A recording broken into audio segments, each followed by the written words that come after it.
નમસ્કાર મિત્રો, તમારું સ્વાગત છે આપણી યુટ્યુબ ચેનલ પર। તો મિત્રો, હાલમાં ક્ષત્રિય આંદોલન ચાલી રહ્યું હતું, જેમાં પદ્મણીબા વાળા પણ સામેલ હતા। આંદોલન દરમિયાન પદ્મણીબા વિશે લોકો ઘણું ખોટું સાચું બોલી રહ્યા હતા, તે આપણે જાણીએ છીએ। તો મિત્રો, એ વાતથી પદ્મણીબાના પતિ ગિરિરાજસિંહ વાળા ખૂબ જ ગુસ્સે ભરાયા છે અને પદ્મણીબા વિશે ખોટા વિડીયો વાયરલ કરનારને ચેતવણી આપે છે કે તે મારી પત્ની છે, કોઈ પ્રાઇવેટ પ્રોપર્ટી નથી। જે કહેવું હોય તે મને કહો। તો મિત્રો, તમે જોવો કે પદ્મણીબાના પતિ ગિરિરાજસિંહ વાળા શું કહે છે। પદ્મિનીબા વાળા મારા પત્ની છે, તમારે એની વિશે કોઈ ચર્ચા કરવાની થતી નથી કોઈ પણ જાતની। એટલે હવે કોઈ પણ દરબારનો દીકરો મારા પત્ની વિશે ઓડિયા કે વિડિયા કે કાંઈ નાખશે તો એ વિશે મજા નહીં આવે, બરોબર। કોઈને કાંઈ પેટમાં દુખતું હોય અને કાંઈ તકલીફ થતી હોય તો ઉગાડા પગે મારા ભાઈ રેલનગરમાં રામેશ્વર પાર્ક શેરી નંબર 5 માં રહું છું, બરાબર, આવી જજો હો।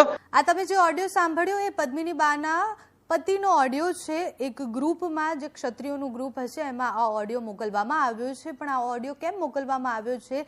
કારણ કે એ બધા ગ્રુપમાં એક મેસેજ ફરતો થયો છે, મેસેજ વાયરલ થયો। મેસેજમાં શું લખ્યું હતું કે ક્ષત્રિય સમાજના તમામને જણાવવાનું કે પદ્મિનીબા વાળાએ સમાજના બહેન દીકરીઓનું ગ્રુપ બનાવીને પોતાના વાક ચાતુર્યથી સમાજની દીકરીઓને કહ્યું કે હું સમાજનું આંદોલન મારા પોતાના ખર્ચે ચલાવું છું, એટલે સહાય કરો। અને એ વ્યક્તિ દીઠ 1200 રૂપિયા ઉઘરાણી કરી।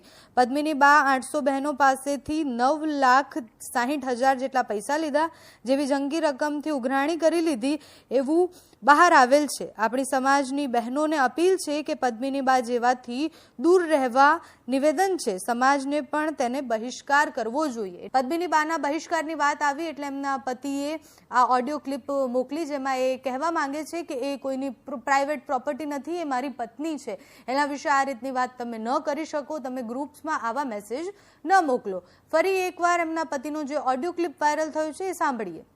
જય માતાજી। હવે આ ક્ષત્રિય સમાજને કહેવા માંગુ છું, ગિરિરાજસિંહ વાળા બોલું છું, પદ્મિનીબા હસબન્ડ। કોઈ પણને કાંઈ પેટમાં દુખતું હોય તો રૂબરૂ અહીંયા મારું ઘર છે ને મારા મોબાઈલ નંબર છે, બધુંય છે। ખોટી ગ્રુપમાં કોઈ પણ પ્રકારની ચર્ચા ન કરતા, બરોબર। પદ્મિનીબા વાળા મારા પત્ની છે, તમારે એની વિશે કોઈ ચર્ચા કરવાની થતી નથી કોઈ પણ જાતની। એટલે હવે કોઈ પણ દરબારનો દીકરો મારા પત્ની વિશે ઓડિયા કે વિડિયા કે કાંઈ નાખશે તો એ વિશે મજા નહીં આવે, બરોબર। કોઈને કાંઈ પેટમાં દુખતું હોય અને કાંઈ તકલીફ થતી હોય તો ઉગાડા પગે મારા ભાઈ રેલનગરમાં રામેશ્વર પાર્ક શેરી નંબર 5 માં રહું છું, બરાબર, આવી જજો હો। ખોટા ઓડિયા વિડિયા નાખવાની હવે કોઈ ન કરતા કે તમારા બાપની પ્રોપર્ટી નથી, મારા પત્ની છે, એટલે ગેરકાયદેસર રીતે કોઈ પણ મેસેજ ન નાખતા। એક ગ્રુપમાં જે સાંભળતા હોય બધાને કહી દઉં છું, ઓડિયા વિડિયાની ચર્ચા મારા ઘરના વિશે ન કરતા હો। તમારે જેને કોઈને કાંઈ પેટમાં દુખતું હોય અહીંયા વી આવજો, બરોબર। અને સમાજનું કામ કરી છે ને સમાજ સેવા કરી છે, ખોટા રતન દુખિયા ન થાવ, તમે તમારું કામ કરો, બરોબર। જે હોય આ ચર્ચાનો વિષય નથી ને હવે કોઈ ચર્ચા કરતા નહીં, નકર કોઈ રીતે મજા નહીં આવે ભાઈ હો, આ કહી દઉં તમને।